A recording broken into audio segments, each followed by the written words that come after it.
From John, I've heard you talk about Erickson's interactional approach and his intrapersonal approach. What are these? Okay, well, these actually come from Ernest Rossi. This is his way of identifying what Erickson did. The interactional approach is really his work with tasking that went off into that whole field of couple therapy, strategic therapy, family therapy, etc.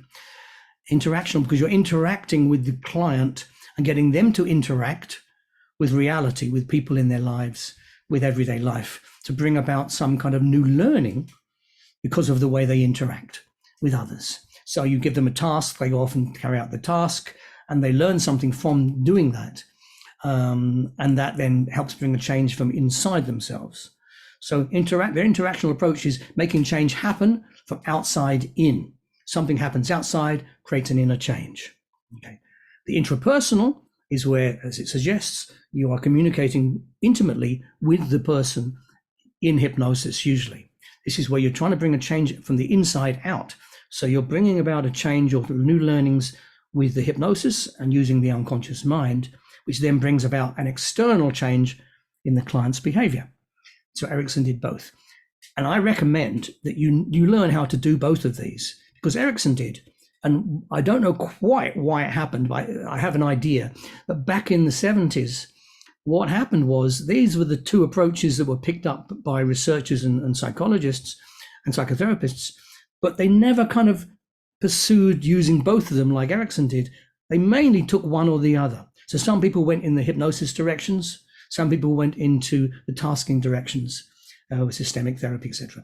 So really, they sort of separated. They went off at like a fork in the road, you know. And I always was confused about why this happened. When I first started teaching Erickson courses, you know, I didn't want to teach one or the other. I wanted to teach both, because that's how Erickson did it. He always overlapped.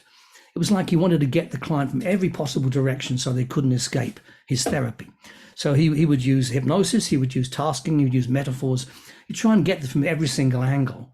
And not only that, when he was using hypnosis, he'd use indirect suggestion as well, throwing stuff. So basically throw it all at the wall and see if it sticks. But also importantly, you're getting the client to interact and be involved in the therapy itself. They're not just passively sitting there.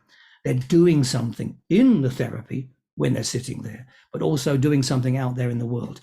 The client has to do that. Sometimes you might get clients come along and say, please, I want you to fix me.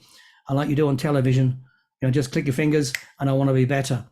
You know, unfortunately, the media has given people that impression. But that's not how it works. We don't go like that, you're better, that's changed. We want the client to actively be involved in the change process in the hypnotherapy session. They're actively involved in what you're doing with them, what you're suggesting they experience and see and hear and feel, etc. And phenomena, they get hypnotic phenomena, and actively involved in the world back where they have their problem, in the context in which they have their problem, to bring about some changes there as well. Or you give them tasks where they go somewhere else completely new and learn something different. So John, I hope that's answered your question. So really, there are two approaches, but Erickson used both, and I do, and I teach all my students to do the same as well. I got a question from Phil.